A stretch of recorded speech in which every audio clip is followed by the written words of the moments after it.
咱行政院是来提出1.25条国防特别条例，不过目前呢，还阁无一个进度。总统赖清德是表示讲，这预算若准无过，除了是有可能互台美之间这贸易的变卦，而且关键的武器这交货嘛会去牵着。针对着在野要互军人齐头式来加薪，这总统赖清德是表示讲，除了有可能危险，也欠这专业的考虑。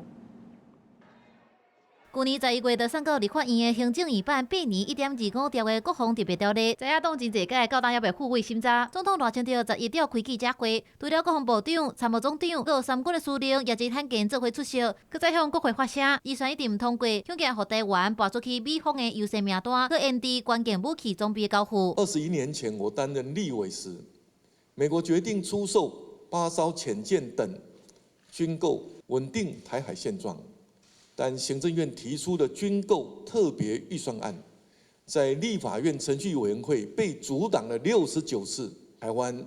绝对不能够再重蹈覆辙啊！面对中国的军事威胁继续扩大，印太区8个国家今年拢增加国防预算，包含日本1.8条、韩国1.4条，菲律宾也咧增加，台湾也袂当急放放。不过针对这个，这支市政府尚唔依法编列军人加薪水的预算，唔照顾军人，赖总统严正声明是错误的连结。齐头式的大幅调升单一的勤务加级的数额，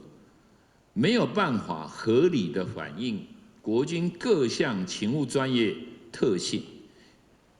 也没有办法提供足够的诱因，